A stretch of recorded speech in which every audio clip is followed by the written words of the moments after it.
The blizzard had a voice, howling, low, and endless, like the world itself was warning anyone still outside to turn back. Daniel Foster had heard storms before, many of them fierce, but this one felt wrong from the start. It had come tumbling down from the mountains faster than any forecast predicted, swallowing the sky, twisting the air until even the horizon disappeared. His old pickup truck rattled beneath the force of the wind as he crawled along what he hoped was still a road. Ellie sat behind him, bundled in 2 coats, scarf, hat, and a thick blanket. Only her wide brown eyes peeked out. She kept them fixed on the window, as if the blizzard might press its face against the glass at any moment. "Dad," she murmured, her voice muffled by her scarf, "we should have stayed home." "I know, Bug," he said softly. "But the cabin's stocked. If the power goes out in town, we'll have heat up there." Another gust slammed the side of the truck, pushing it half a foot sideways. Daniel tightened his grip on the steering wheel. He didn't admit it aloud, but he was beginning to doubt his decision. Maybe they should have stayed. Maybe he'd been too sure of himself. Maybe. "Stop," Ellie said suddenly, her voice sharp with alarm.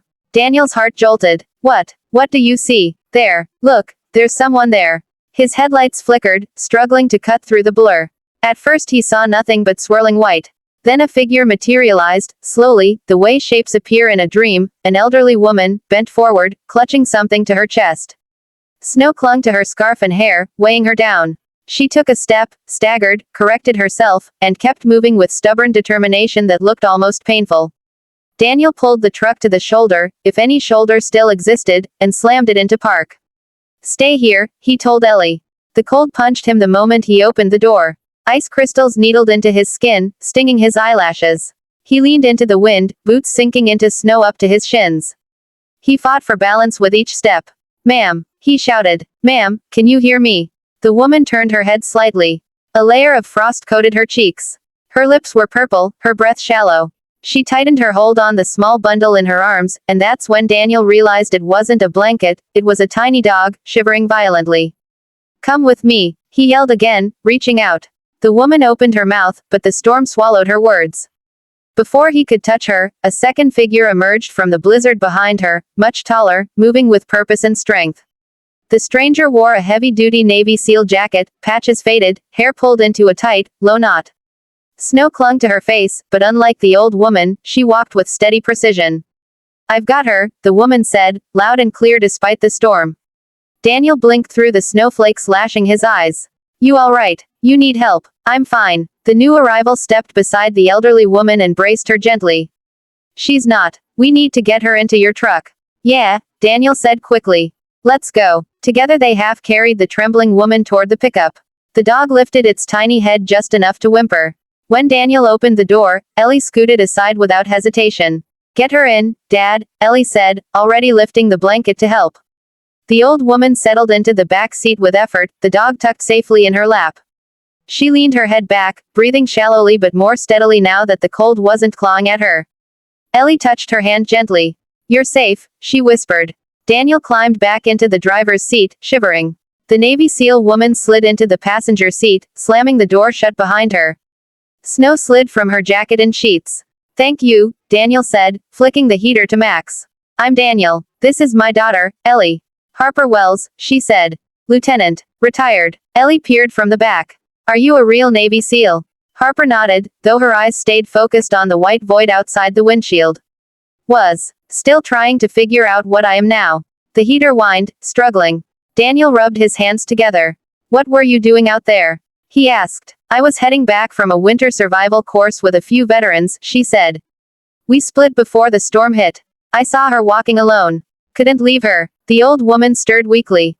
My daughter, lives, 5 miles south, bus didn't come." "You're not walking anywhere else tonight," Daniel said firmly. "We'll get you warm first." Harper leaned forward slightly, eyes narrowing at the windshield. "You're headed uphill. Cabin's about 10 miles from here. You won't make it." Daniel's stomach tightened. "GPS says." "I don't care what your GPS says," Harper cut in, calm but firm. "Visibility is gone. The drift patterns are changing every minute. If we keep driving blindly, we'll get stuck. Or worse." Daniel didn't argue. Something in her voice left no room for doubt. "There's a ranger station a little over a mile west," Harper continued. "Used to train there. It's old, but it's got a generator and emergency supplies. Daniel tapped the steering wheel, thinking fast. Ellie watched him anxiously. The old woman's breaths were shallow and shaky. How do we get there? He asked. Harper pointed ahead. Follow the tree line. I'll guide you. The blizzard slammed against the truck again. Snow hammered the roof in relentless bursts. Daniel inhaled slowly, then nodded. All right, he said. Everyone hold on. He shifted into drive. The truck lurched forward, tires spinning before gripping. Harper sat forward, scanning through the storm like she could see things Daniel couldn't. Left, just a bit more, now straight, she directed calmly. Ellie murmured soothing words to the dog, holding the old woman's cold hand. The heater finally began to push out warm air, though it fought tirelessly against the cold creeping through every crack.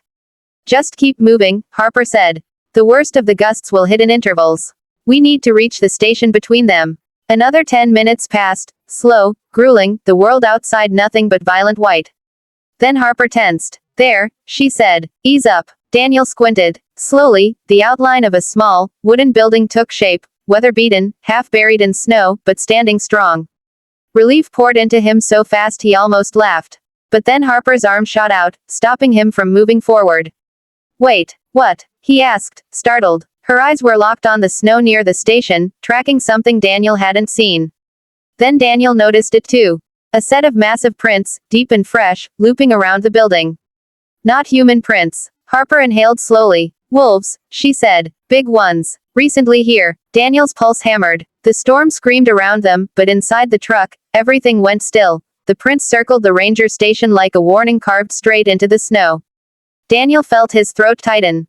Wolves were common in the area, sure, but not usually this close to people, and not in the middle of a storm that was already driving everything living into shelter. For them to be here now, prowling around the only safe refuge in miles, something wasn't right. Harper leaned forward, studying the tracks with unnerving calm. Snowflakes stung against the window, but she didn't blink. Her gaze moved with sharp calculation, measuring direction, depth, spacing. There. Moving, she murmured. Not bedding down. Searching. For what? Daniel whispered. Harper didn't answer immediately. She scanned the perimeter again before sitting back, jaw tight. We'll figure that out later. Right now, we need to get you all inside. Daniel swallowed, glancing at Ellie in the rearview mirror. She clutched the trembling little terrier with one hand and held the old woman's hand with the other. Her face was pale, eyes flicking nervously between the windows.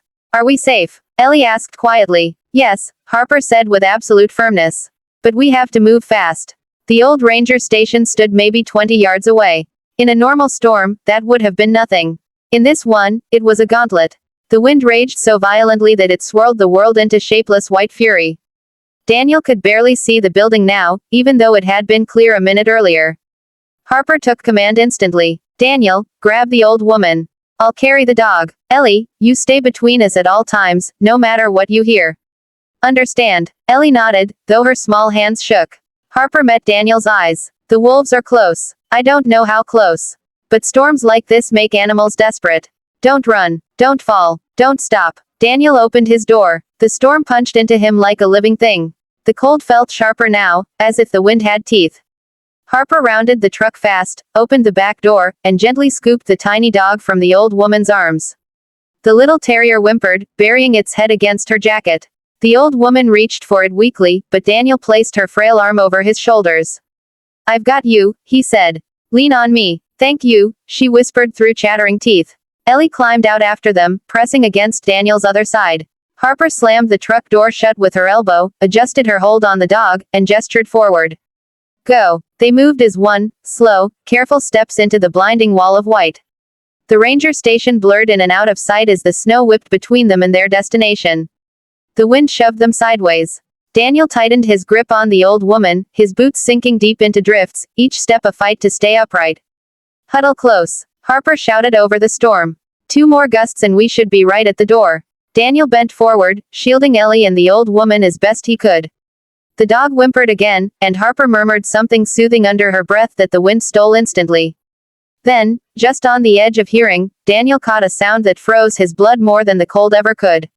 A howl. Low. Long. Too close. Harper's posture changed instantly. Her shoulders tensed, her head turned, her free hand curled slightly, as if reaching for a weapon she wasn't currently carrying. Keep going, she barked. Do not stop. Ellie squeezed her eyes shut. The old woman whimpered softly. Another howl rose, closer, echoing through the storm like a warning. Daniel saw movement. A dark shape. Fast. Slicing through the storm. Harper. He shouted. I see it. She yelled back, voice cutting through the wind. Keep moving. The shape circled just at the edge of their vision, too quick, too silent.